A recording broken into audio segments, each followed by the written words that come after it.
Happy Thursday. Welcome back to another episode of Soul Medication. I am your host, Michelle, and we are in the first week of our Advent series where we are looking at scriptures that have a connection to the first coming of Jesus. So, not too late. If this is your first time, you can still go back and start with Mondays and have a little Advent devotion. Today, we are looking at Isaiah 11, verse 1. And there shall come forth a shoot out of the stock of Jesse, David's father, and a branch out of his roots shall grow and bear fruit.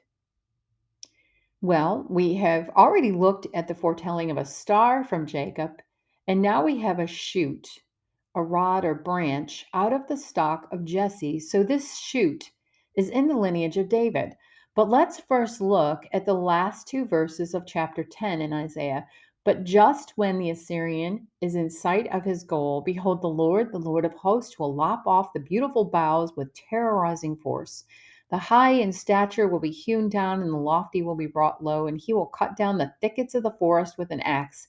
And Lebanon, the Assyrian, with its majestic trees, shall fall by the mighty one and mightily.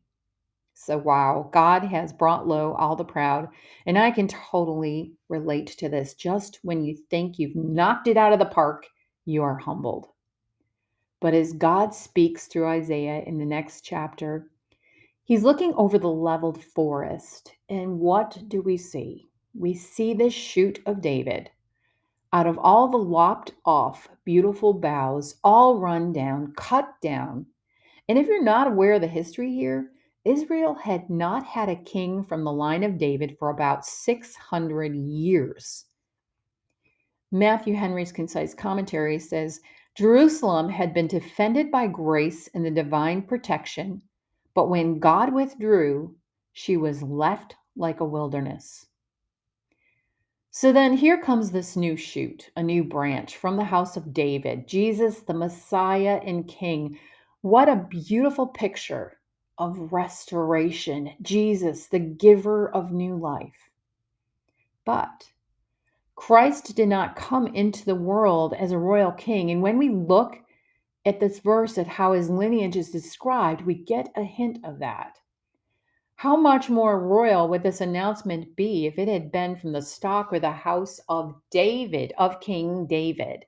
Jesse was, if you remember, not a king, but he raised sheep, and David, before he was king, was a mere shepherd. In fact, when they went to anoint a king, David's brothers were all there, but David, he wasn't even there. He was out tending the sheep, and Samuel had to request to have David come. And then Samuel chose David and anointed him as king. And here we see David announced as king before he was made king. And then Jesus was the son of a carpenter, tradesman, but Jesus was announced here as king, and he will come back and reign as king. So, as we see this prophecy in Isaiah, we see the message that Jesus is coming as king, but his kingdom was something of another world. And if we look at the last part of this verse, we see that the shoot, Jesus, will grow and bear fruit. As I was studying this passage, I began to look at the word shoot and branch in the Bible. And the Hebrew word here is choter. It's pronounced choter, but it's spelled Choter. It's a masculine noun, and it means a branch, twig, or rod. And now the origin of this word is from an unused word, meaning you will not find this word in literature. There's only two times in the Bible that this word is used. This is the one, and then the other is Proverbs 14:3. So let's look at that verse. In the fool's own mouth is a rod to shame his pride, but the wise men's lips preserve them. The footnote from the Amplified Bible was interesting. The word fool in the Old Testament seldom, if ever, is used to describe the feeble-minded, the imbecile, an idiot, or a moron. Rather, it always has within it the meaning of a rebel, especially against God in the laws of order, decency, and justice. Okay, so a shoot or branch signifying a new king. And then we see the rod used to humble those who are in rebellion to God. Did not the rod humble Jerusalem for those 600 years? In Job, in chapter 14, he's talking about the afterlife. Job is talking about what it's like after he dies. And in verse 7, he says, "For there is hope for a tree, if it is cut down, that it will sprout again, and that the tender shoots of it will not cease." What a premonition these words had in so many ways. The hope for Jerusalem after rebellion through a coming Messiah. And the restoration and hope for us. Let's look at that. When we have been walking our own way and rebelling, whether it is against God, others, basic decency, or justice.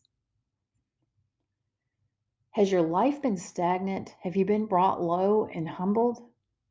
I know I've been there, and it can be a miserable place to find yourself. And maybe you're asking why. Maybe you're praying for direction and guidance. Maybe you are paralyzed in fear of taking another step for fear of falling again. Maybe people are there telling you that you are not going to make it. Did you know that Thomas Edison, the inventor of the light bulb, was told by his teacher in school that he was too stupid to learn anything? Do you know how many patents he ended up holding by the time he died? Over 1,000. Not too stupid. But what if he listened? What if you listened to that teacher? What if you listened to the enemy telling you that you have just messed up too many times? What if you listened to the story that this last mess was just one too many messes for God, for he is, after all, very busy with other people's messes too, and you are not the only one who needs him? What if the next time you fell, you got up and said, "Devil, shut up. You're not the boss of me." What if you told him that greater than is he that is in you than he that is in the world, that no weapon that is formed against you shall prosper, says the Lord, that your steps are ordered by the Lord, and even though you fall, you're not cast down because God holds you up in his hand? What if you resisted the devil? He would flee, and you would pick up your face and turn your eyes back on the prize, because the whole time you were down, laying down, you had taken your eyes off the only person, the one person who could pick you up, pulling you out of the miry clay and plant your feet on solid ground. The King of Kings, who came quietly and humbly, fulfilling these words here in Isaiah 11, verse 1. I hope that you have found encouragement today in these words, as they are so encouraging to me as we continue to look at how Jesus' first coming is foretold in the Bible and the hope that it means to us as believers. If you've enjoyed this podcast, please subscribe, share, like, comment, and I will see you back here again tomorrow for another dose of soul medication.